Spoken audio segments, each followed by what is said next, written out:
Here we go. We're going to talk about the scope of work. Okay, so this is done on a simple document, obviously. I'm not going to do anything crazy at the moment because I want to get this out.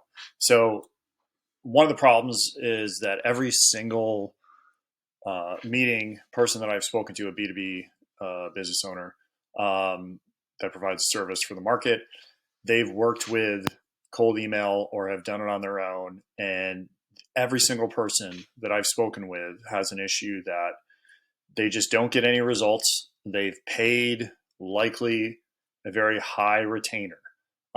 So there's a bunch of reasons why it doesn't work for a lot of people. So I just want to talk about the scope of work, what's going to happen if you and I come to an agreement that it makes sense to use cold email and to contract with me. So first of all, this is not every little thing, but this is the process and timeframes. Okay, so you can get a handle on the full scope of work all the way through, from initial contract signing all the way to meetings booked and how we iterate. Okay, so first, all of this stuff right in the first section is going to happen instantly or within a few seconds. So once a contract is signed, I have automation set up. So this is how it works. Contract is signed.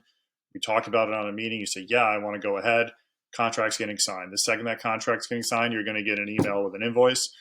Once that email is opened and the contract is paid, the invoice is paid, a Slack channel is going to be created. Within the Slack channel, there's going to be documents that are posted that you need to fill out.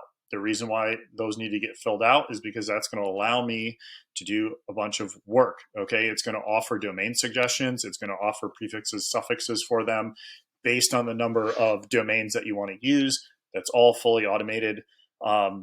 And that's going to need to get filled out. So that can get filled out within minutes of the invoice being paid, automatically deployed. You get automatically in Slack. I like Slack because it's really quick. It's easy to post. You get notifications on your phone or on your desktop. It's really easy. Okay. For example, in those documents, I already talked about the domains. It's going to talk about specific targeting questions. There's going to be questions you need to answer. It's also going to go through your sales process, asking those types of questions. Okay, so from 48 hours of the invoice being paid, domains are going to get purchased, inboxes are going to get set up, and they're going to get warmed up. Okay, all that's within 48 hours of that invoice being paid. Once in a while, it might take a couple extra 8 hours or something like that, but unless there's some kind of hang up, but typically that's when it's going to happen. It doesn't take longer than 48 hours from my experience, so shouldn't be an issue. Okay, and those inboxes are going to get warmed up. That's going to take from the second they start warming up to the time that we can start sending.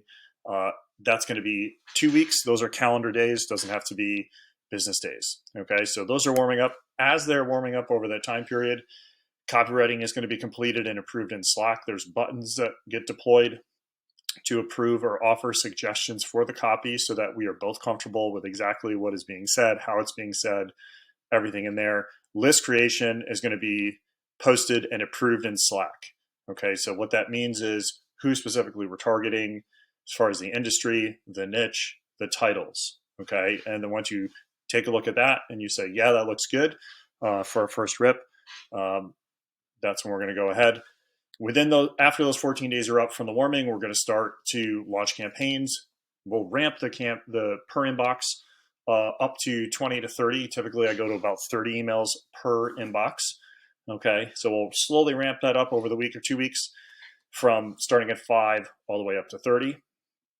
You're going to get daily KPI reporting via email. All of this is automated, automatically goes to your inbox. So you can see how many emails we sent, how many were opened, how many were replied, and if there are any meetings booked. Okay, then you're going to get a weekly KPI reporting after hours on Friday. In that report, there's going to be all the data for the week. There's also going to be and cumulative, and then also there's going to be a blurb about kind of how it went. Okay, so far for the week, things that we want to pay attention to. Any meetings being booked, that's going to be automatically put into your calendar. There's going to be automated follow-up and reporting on meetings, meaning that when you have a meeting with someone, you automatically will get after the date, you will get a survey from me so that you can report on this was a good meeting, this was a bad meeting, pros and cons, all that type of stuff, so we can make sure that we're targeting the right people and that they're the people that you want to be spending time with on a call. And we're going to iterate until we get a winning campaign. So we're going to go through a process of each of those emails in that 4 to 5 email sequence. We'll see what's working. We'll turn off what's not working. Once we figure out what's working, we're going to increase the volume. And if possible, we're going to widen the TAM, the total addressable market, to make sure that we're booking you meetings and possibly expanding your TAM and expanding your market if it makes sense to do so. If you have any questions, let me know. Hope this was helpful. Thanks.